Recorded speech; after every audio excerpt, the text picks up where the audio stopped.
Mr. President, you have invited us to Damascus, and you have not given an interview to the American media since this crisis began. What is it you want us to know? I would like to reiterate what I used to say after 11th of September to every American delegation I met. First of all, I think the American people should know more about what's happening beyond the ocean. Second, the American media, I would like them to tell only the truth about what's happening in the world. And for the American administration, don't look for puppets in the world.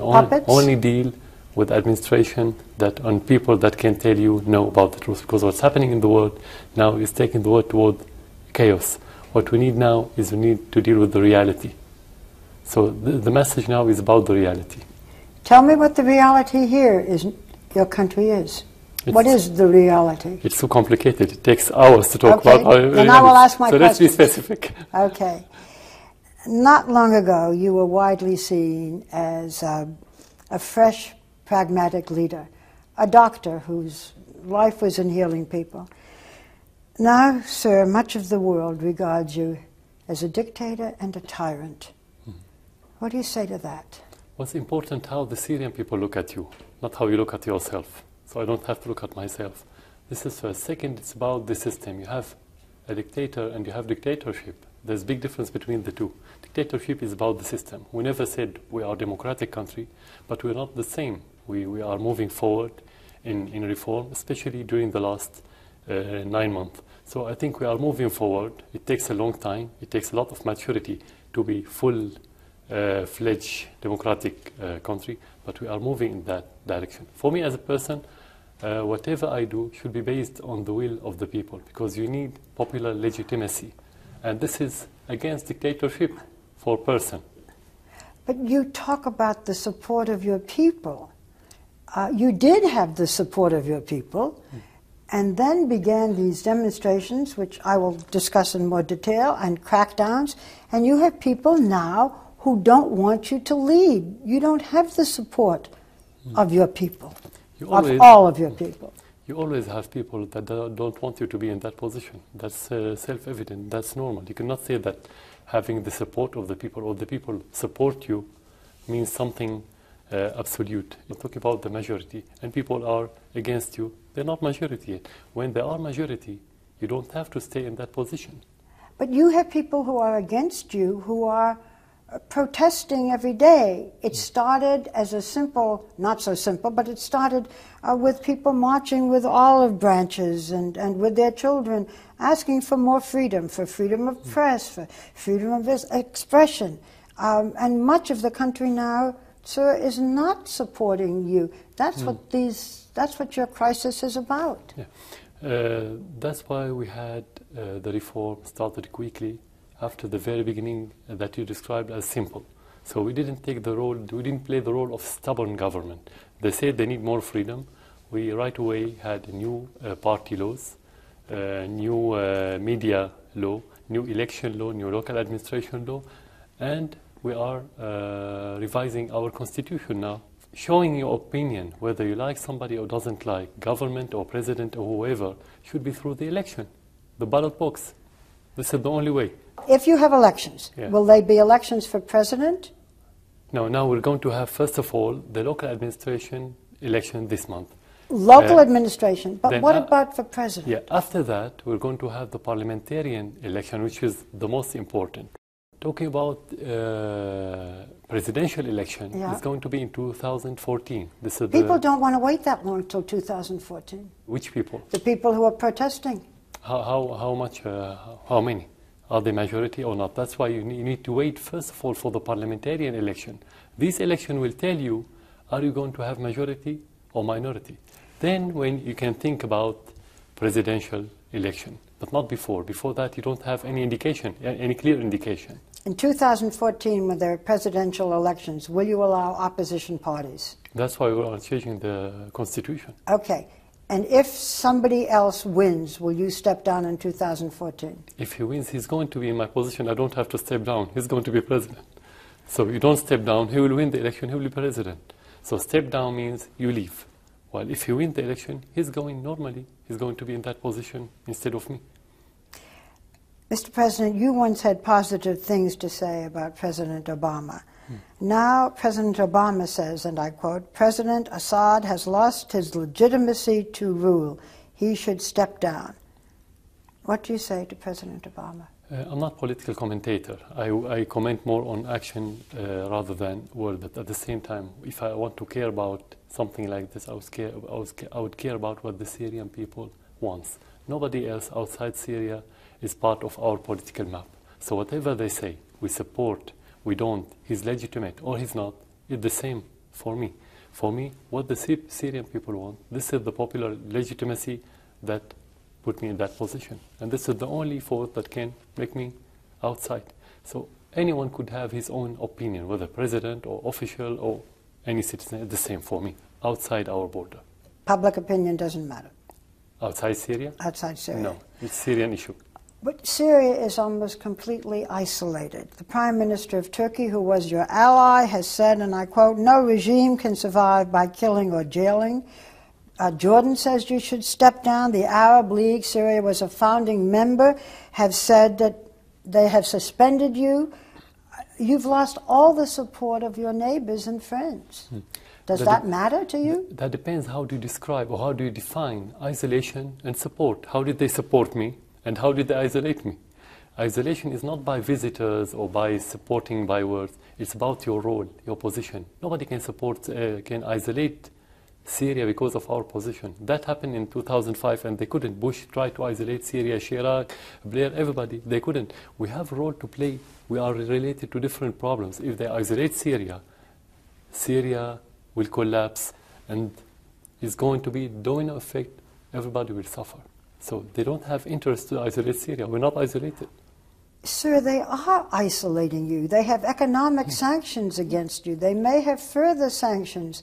All of these neighbors, so-called friends, have now abandoned you. Yeah. So you are isolated. We've been under embargo for the last 30, 35 years. It's not something new. But it's fluctuating up and down depending on the situation. Those countries that you're talking about, they have little influence on the situation in Syria. Your neighbors have no influence? No, we still have good relation with them. We're not isolated. You have people coming and going, you have trade, you have everything.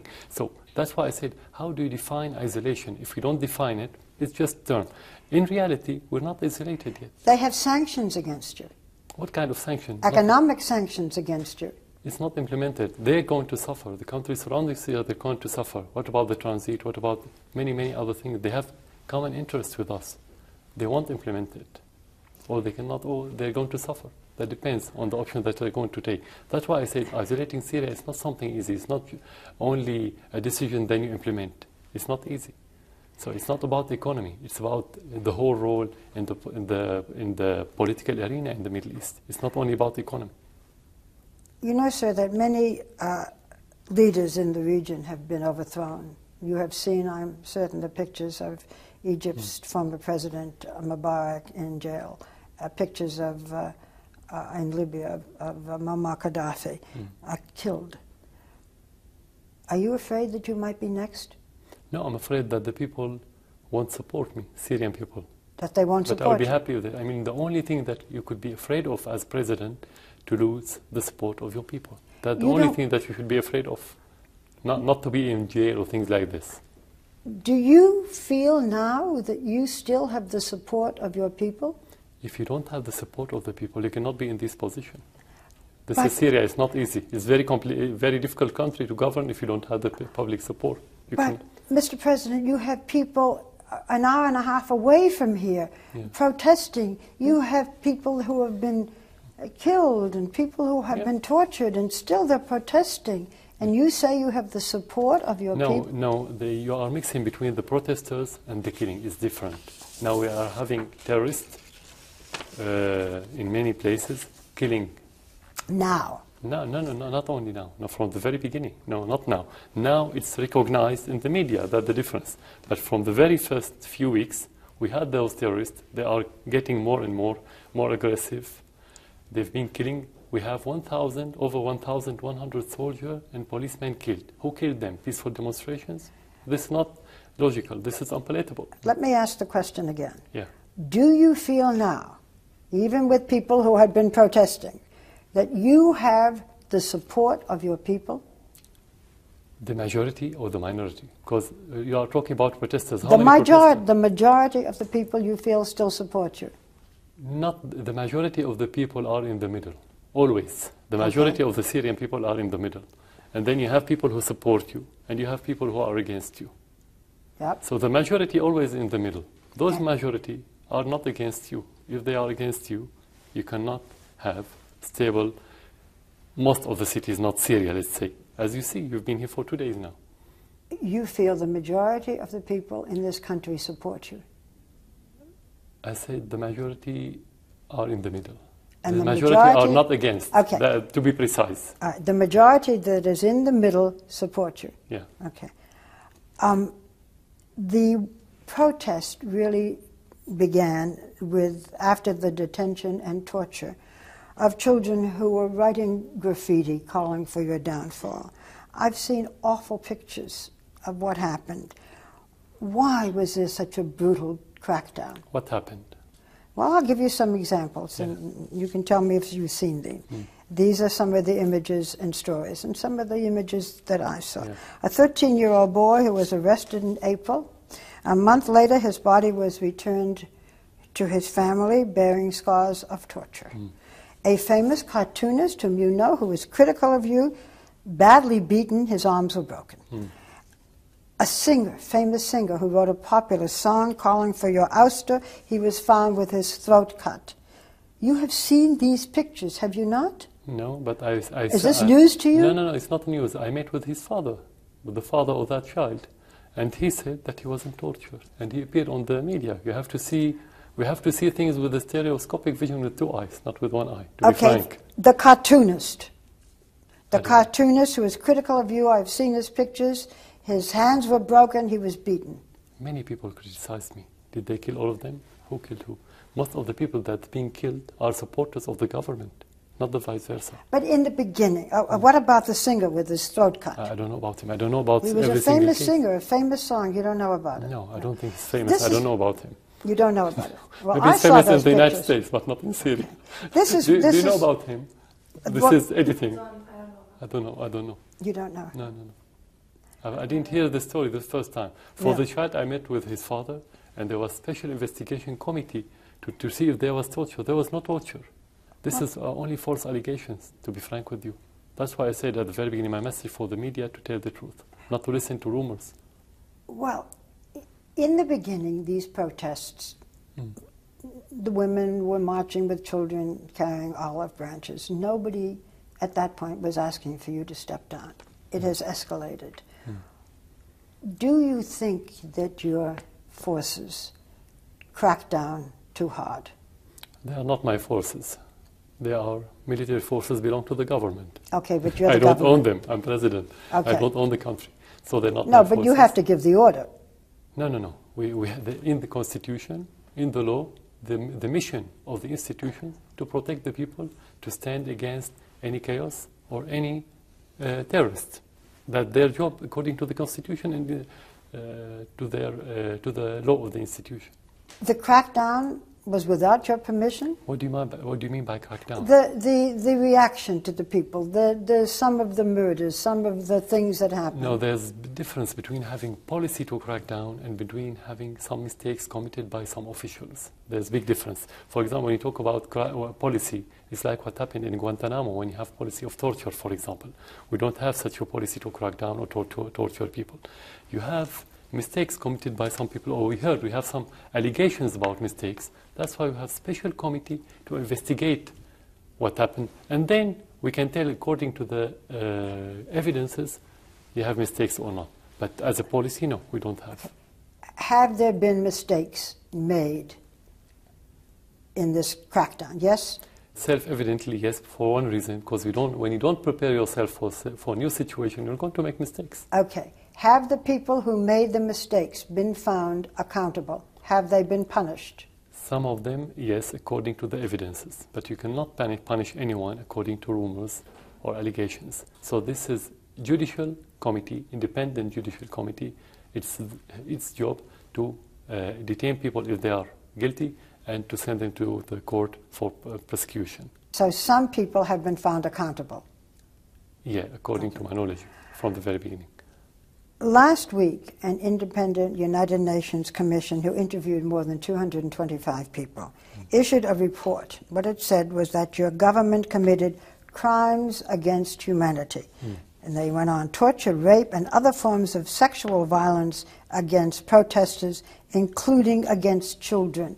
What do you say to them? I mean, what I am saying again and again is that protesters were beaten. Things happened to them. Do you acknowledge that? Do you acknowledge what the UN said? Very simply, I would say send us the documents and the concrete evidences that you have, and we'll see if that's true or not. You have a lot of allegations now. Did the UN not send you these documents? Nothing at all. You mean the first you're They here? didn't send, they don't have even the names. Who are the rape people, or who are the torture people? Who are they? We don't have any name. They didn't. But they've issued... Sorry? Mr. President, they have issued this report. They have accused you and your regime. According to what? Well, according to what they said, it's 225 people, witnesses, men, women, children, whom they interviewed and identified.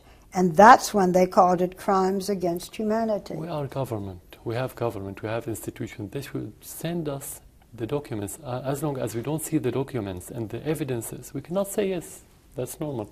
We cannot say just because the United Nations. Who said that the United Nations is a credible institution, first of all? Who says that the United Nations... We know that you have the double standard in the world, in the United States policy, in the United Nations that's controlled by the United States and the West. So it has no credibility. So it's about evidences and documents. Whenever they have, we can discuss it. Just to discuss a report that we don't see any reality related to it, just a waste of time. You do not think that the United Nations is a credible organization? No, for one reason. They haven't implemented, they never implemented any of the resolution that related to the Arab world, for example, to the Palestinians, to the Syrian land.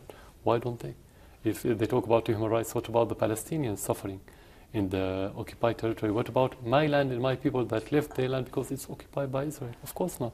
You haven't... For every citizen, it's not for me as president. I'm telling you about the perception in the whole region. You do not think the United Nations is credible? No, never. It's not something before my generation. It's something we inherited as a concept, as belief. You have an ambassador to the United Nations? Yeah, it's a game you play, but that doesn't mean you believe in it. I see. Yeah. Even some of your armed forces are not remaining loyal. Some of them have defected, and some of them are fighting now against you. What do you mean by defected? Well, some of your armed forces have left the military. No, but every year in the normal situation you have thousands of soldiers that fled from the army. You have it normal. When you have this situation, you have a little bit more, you have higher percentage, and then you have some few officers that leave the army to be against you. And this you cannot say, if you talk about deflection in the army, is different from having few people deflecting. So we cannot generalize. You don't think that there are a great many? No, you think it's just a few? You have different situation. You are in Syria now. You see, most of the things are stable. If you have defection in the army, you cannot have stable country or stable major cities like Damascus, Aleppo, and the majority of Syria is stable. You describe your country now as a stable country? In most of the areas, yes. You have trouble, you have turbulence, but not to the extent that you have divided army. If you have divided army, it's going to have real war. You don't have war. You have instability is different from war. You do not feel now that you are at the brink of a civil war? No. No? No, not because of our policy, because of the history of this society. We don't think that we are on the brink of civil war, because the people are aware about the need to live together. That's why. I want to make this clear. You say that the country in general is stable. Certainly we see here in Damascus, since we've been here, it's business as usual. But there are areas of this country, an hour and a half away, in which there is still fighting, in which there is still protests. That's true. do you see that as something important, people fighting for their freedom, or do you see it as a little something here and a little something there? No, you have different components. Not everybody's fighting for the freedom. You have people who want freedom, and that's why we have reform, because we recognize those people. And most of the people that they need freedom, they didn't demonstrate. Not everybody in the street demonstrating for freedom. You have different components. You have extremists, religious extremists. You have outlaws, people who have been convicted in the court and they've been escaping for years now, drug smugglers, and you have like-minded people of Al-Qaeda and those. So it's different components. You have money coming from outside just for the media, propaganda. They give money to people, they demonstrate for 15 minutes or for half an hour, then in the media you see demonstrations. So you have different components. You have everything. You have real demonstrations, you have peaceful demonstrations, you have militants, you have terrorists, you have everything in the same place sometimes. So here you have what seems to be much of the world condemning you. So what's the biggest misconception? Why is there this misconception, and you are saying the country is stable, we have some factions. What's the misconception? First of all, who is the most of the world? Most of the West, you mean? Not just the West, So Turkey. not most of the world. Turkey, Jordan, Turkey is not most of the the members, that's not the West, the members of the Arab League, they are saying to you, they are imposing sanctions. Some of them are telling you to step down. These are your neighbors. There's agenda for those countries. It's a political game. It's not because they don't care about the killing, they don't care about democracy. Most of these countries, they have agenda. I'm not going to talk about it now. I'm not going to talk about their agenda because we have information, but when we have evidence, we'll announce it. But this is not because they care about the Syrian people. Right. If we talk about Turkey and the Arab League. Yeah. But going back to the condemnation, no, we still have good relation with most of the world, not vice versa. Even with the neighboring country, we still have normal relation. With whom? With our neighbors. With Not Iraq. Jordan. With Lebanon, we have trade, we have normal. Well, Lebanon. Yeah. With Iraq. But what is the agenda, for example, of Turkey or Jordan or the Arab League? I'd rather ask them. I wouldn't answer on their behalf. They will tell you if they have agenda. Do they want to destroy you? You should ask them. I cannot talk about their will. I don't know about their will, to be frank. One of the things that the Arab League has asked for consistently is to have monitors, to have objective people come and visit these areas where there is discontent. Yeah. Will you now allow monitors to come into this country? Of course. I said Of course? we want that, but in line with our sovereignty. What does that mean? What does it mean? Yeah, to do everything in cooperation with the Syrian government. You have state here. Yeah, but They if cannot just come and do whatever they want. But if you have monitors, they have to be free to look around. They can't Of course be. they are free. They can't. But they're saying they have to be free with your people accompanying them. Then they're not independent. They ask for protection, so they need our people. They're asking for protection. How can they go to conflicts and being killed? If they want, this is their responsibility. I'm going to ask this again because I want it very clear. This is Yeah. important. Will you allow monitors, outside monitors, to come into your country and look around, to go to these other cities, to Homs, for example? Yeah. Will you allow them to come? Yes or no? Yeah, as principle, of course we said yes. Under what circumstances? To be in line with our sovereignty, to do everything in cooperation with the Syrian government. They cannot say they're going to send, for example, 15,000. It's two sides. It's contract. You don't make contract from one side. It's a technical issue. You have technicalities. I don't know everything about these technicalities. Okay, but are you... How to move, how to prepare, how to protect them, what their job, what's our job. We are party. You cannot have protocol, just to explain to you very clearly, you cannot accept protocol that's made there and we don't have anything to discuss, very simply. Are you now negotiating with the Arab League? Of course, that's what we are doing. Yeah, of course, we're You still are? negotiating, yes. So you think that monitors will be allowed to come soon? Of course, I said we ask this. Before You ask for monitors? Yeah, before they have this initiative. Can they travel wherever they want? Of course. But according to certain rules, how to discuss these rules, they're going to, when you make contract, you discuss it. At the very beginning, they didn't want to discuss it with us. We said, no, if we don't discuss it, we cannot sign it. It should be discussed in details. Are you now discussing with the Arab League allowing monitors to come? Yeah, I said yes. Can outside foreign reporters come? They have not been allowed. No, they were allowed, and you are here. I am here, and I have a correspondent here. And but you've been here for 2 days now. Did anyone tell you where to go, where not to go? Nobody. You are free to go wherever you want. I am appreciative that I have been allowed here and that you've granted an interview. No. Can other foreign correspondents, American and others, come into this country now? Yeah, exactly. We have not heard this. You are saying yes? You have to hear the truth. You have to look for the truth. Well, I'm asking you now. But that doesn't mean they can come without a visa. We are a country. They have to take visa. We give visa to people. Maybe we don't give visa to people. We like any other country. Again, it's about sovereignty. Okay, but that doesn't mean anyone can come anytime and do whatever they do. I grant you, but as soon as you say visa, it means this one can't come. That in general now, can foreign correspondents come to this country? And we've been receiving the delegation from Europe, from the United States, from the rest of the world. No, sir, you have not been receiving delegations. I met with them. Foreign correspondents? Of course, foreign correspondents. They can give you the articles. They made interviews with me. But now... I met with 2 British recently, 1 French. We had, and others. Let me ask you once more time so we're clear. In general, can foreign correspondents, if they are accredited, come to this country? Of course they can come. They can? Yeah, of course. You said that if there is any outside attempt to bring you down, it would mean an earthquake.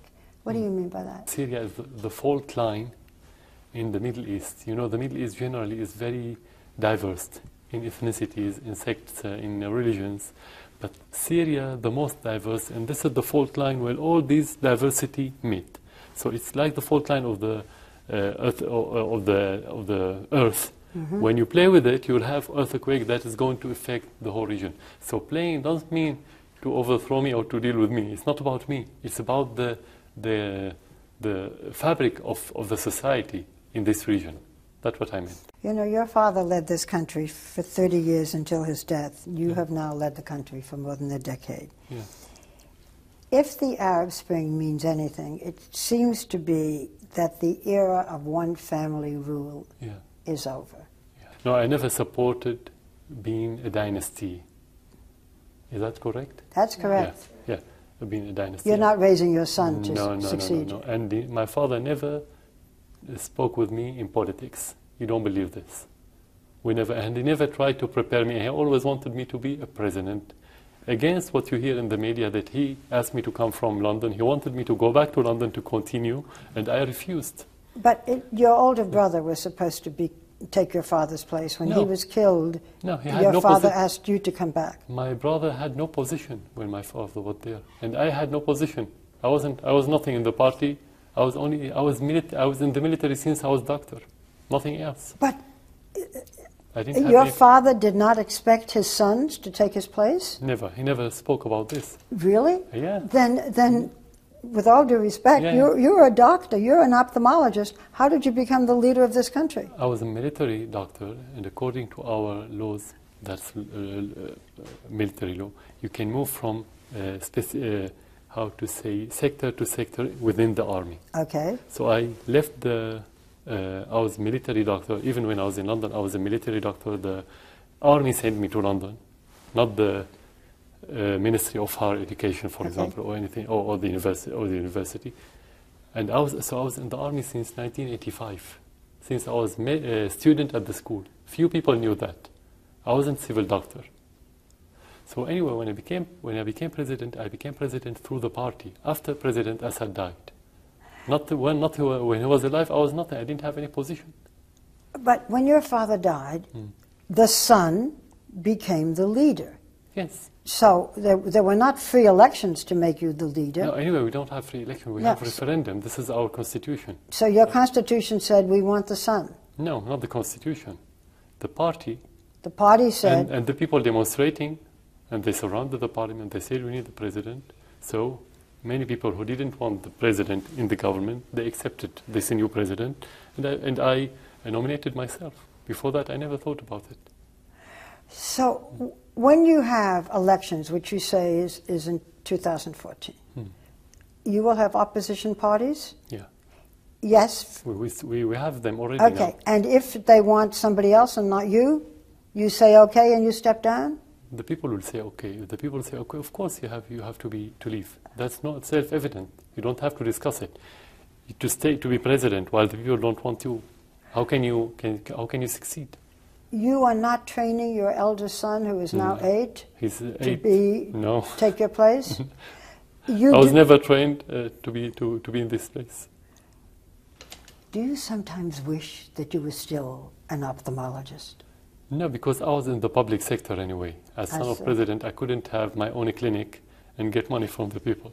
So I was in public sector, now in wider public sector, in the same place. So you wish you still have a kind of, let's say, emotional feeling toward that job, and I still have my friend. I'm still in touch with the new innovations in that field. But you cannot look back to see yourself as a doctor. Now you have more important position. You have said often that you don't see yourself doing this job for life. You've said you're doing it for your country. With all the turmoil in your country, is it perhaps better for Syria that you no longer remain its leader? I don't have problem. For me, Syria is a project of success. If you don't succeed, you don't have to stay in that position. And that success, again, depends on the public support. Without public support, you cannot. Whether you're elected or not, it's not about the election now. It's about public support. This is the most important thing. So when I feel that the public support declined, I won't be here. Even if they ask or not, I shouldn't be here if there's no public support. Okay. That's conclusive. You were still having protests. And now your military is involved, and there are armed people on the other side. There is turmoil in your country. But you are saying that, in general, you have the support of your people. Yeah, but let's wait for the elections to That's be too, no, to but be clear. this is 2011. We're talking. This can't go on for 2 years. No. I'm talking now about this next election. Now we're going to have the parliamentary elections. And? That will tell about, I belong to a party. I belong to Ba'ath Party. We'll see what the position of our party. Because this is the indication. It's important. It's not only the person. You're part of another party, of another identity. Yeah, but your party is not going to want to give up power. Yeah, no, to give up? Why to give up? It's a party. It has the right, like any other party, to compete and win elections. But So to see through the election, do we still have support as a party? If yes, this is an option, and if not, they have another option. And your parliamentary elections, which are when, in 2 months? In 3 months, 2 to 3 months. And they will be open enough so that people can vote against it, and that would be the end of the Ba'ath Party and you, as terms of leadership? If the people said no to the Ba'ath Party, if they lost, you can say this is the end. If they win, how can you say this is the end? If they win the election, it's the election. Is there an opposition that they can go to? We have opposition, but it takes time to have strong opposition. You have so many figures now. If they unify themselves and go to the election, you can have one strong election. That depends on the tactic that they're going to adopt. I cannot tell you if they're going to be strong or not. I don't know. And I don't know about how much among the people they have, how much support they have among the people. I cannot tell you. Before I ask other questions, I want to go back again to the protesters. Do you think that the crackdown in the beginning was too much? As I say, it's about personal mistakes, not about policy. There was no policy of cracking down. There was policy of facing the terrorists. When you have militants, you have to face the militants. You don't allow in the United States to have militants. And remember what happened in Los Angeles in the 90s when you sent the army to the city to face the terrorists. It's the same. Our protests, we don't kill people, and we have press seeing it all. But nobody knows yet who killed the people. Because the same question, who killed the 1,100 soldiers? If you don't know who killed those, you can tell who killed the civilians. The crackdown in the beginning, the brutality, do you think it went too far? I cannot tell you this without the evidence. You ask me to tell you according to rumors or to reports. It's not enough for me as president. For me, when there's policy, I could say yes or no. When there's individuals with concrete evidence who committed mistake, I say yes or no. Did you give the order for the crackdown? No, we give the order to implement the constitution and the law. That's the order, and that's the job of the president. But who gave the order to react against the protesters? You don't need order, because this is their job. Well, somebody had to say, use guns. Somebody had to say there are arrests. There was even written not to use guns. That's why I said it wasn't policy. Their job is to prevent people, like any other country. You have their own means. Whenever they used machine guns against civilians, this is breaching of the law. It happened. In some cases, yes. And they were caught, and they were detained, I mean. People went from houses to houses. Children were arrested. I saw those pictures. But to be frank with you, Barbara, I don't live here. How did you know all this? We have to be here to see. We don't see this. So it cannot depend on what you hear in the United States. But I saw reporters who brought back pictures. Yeah, but how did you verify those pictures? Yeah, so that's why we are talking about false allegations and distortion of reality in this region. Most of the things that happened in Syria not reflected in the media. I'm being frank with you. So I cannot answer about fake pretenses. I can only talk about reality. Yeah. Some people say that it's not the protests that may bring you down, but the economic sanctions are now, not just the West, but as we said, your former allies have imposed economic sanctions on your country. Shell Oil, for example, which is the largest oil production in Syria, has stopped production. How much are the economic sanctions going to hurt Syria? How much, it's difficult to tell, but it will hurt from one aspect, but from another aspect, it will have positive effects, because, of course, this is surprising.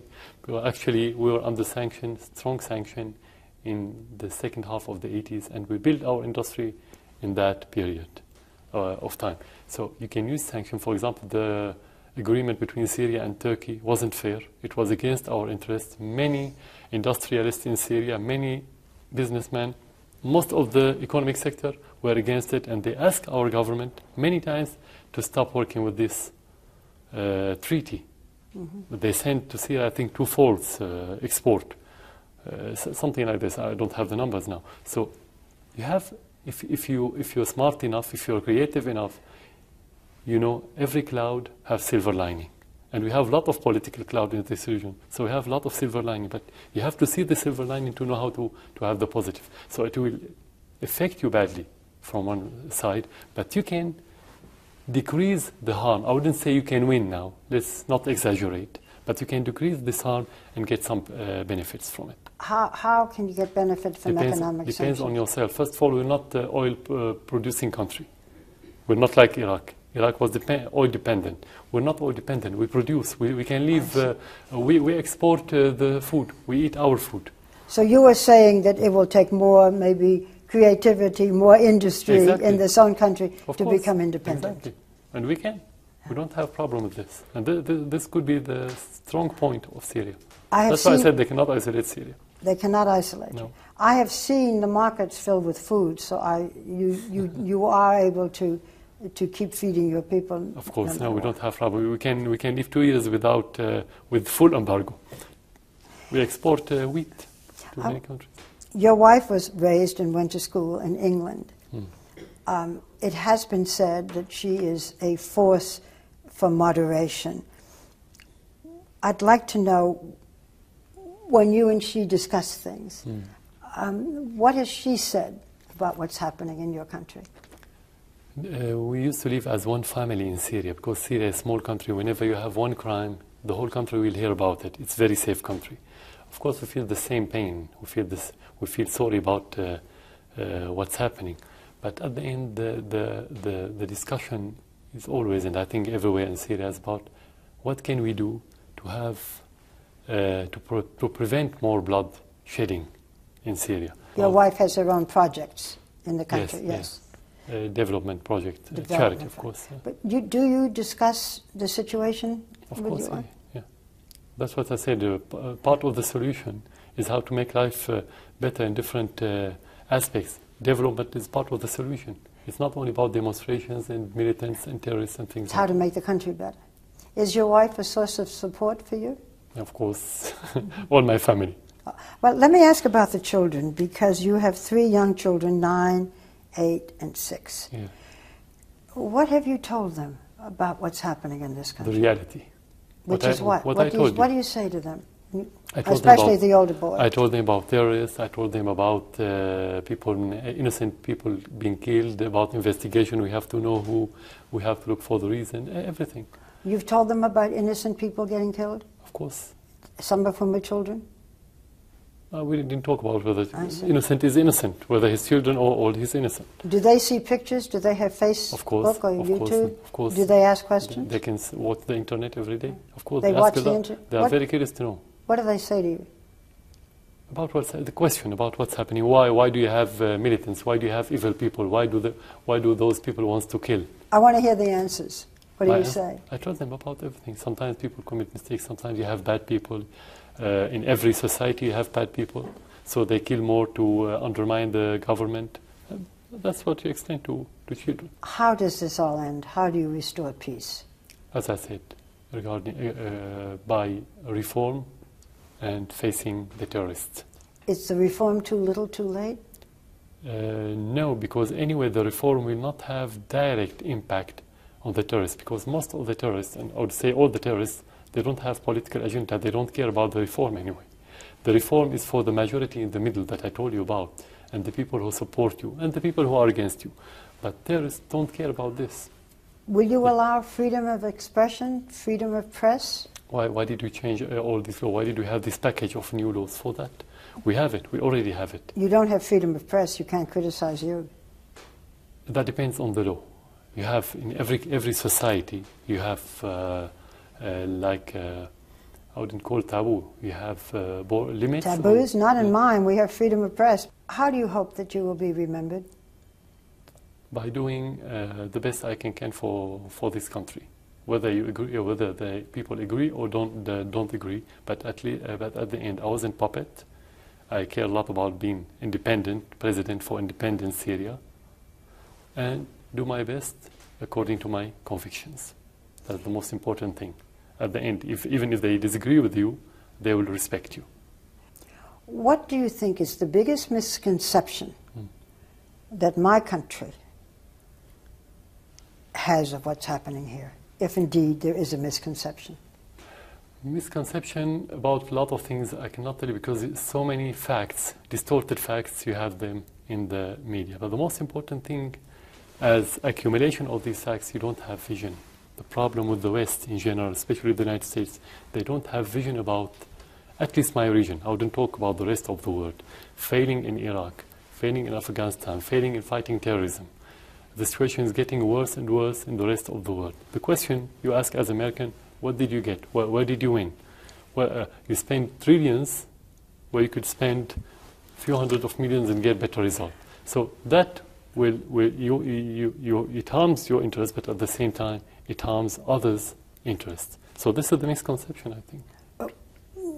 Dealing with the protesters, what is the misconception, if there is any, about the protests? Yeah. That's what is being focused on now. Okay. We don't kill our people. Nobody kill, no government in the world kill its people unless it's led by a crazy person. For me as president, I became president because of the public support. It's impossible for anyone in this state to give order to kill people. We have militants, those militants killing soldiers and killing civilians. This morning, we lost 9 civilians killed in Homs, in the middle of Syria, and they are supporters. Most of the victims are government supported. That's something they don't know. They think every civilian is demonstrator and every civilian is against the government, which is not true. But the protesters in the beginning who were killed, yeah. What about them? What do you mean? Well, what I was trying to get is we see, our view is there were peaceful protesters. Yeah. Okay. Our view is there were peaceful protesters. They were killed. Some were tortured. It was a brutal reaction. Are we wrong in thinking that? Every brutal reaction was by individual, not by institution. That's what you have to know. Not by institution. Institution means policy. We don't have policy. We don't have institution that kill people or give order for brutal reaction. This is individual, and that's what I described as individual mistakes. Okay, done by the military or done by whom? We don't know everything. But in some cases done by the police, in some cases done by civilians. Civilians who support the government, not by government, not by police. But not by your command? No. We don't have, no one's command. There was no command to kill or to be brutal. So that was individual people Of or course, individual definitely. overreacting? That depends, because when you have chaos in some areas, anyone could make this mistake or committed crime or aggression or whatever.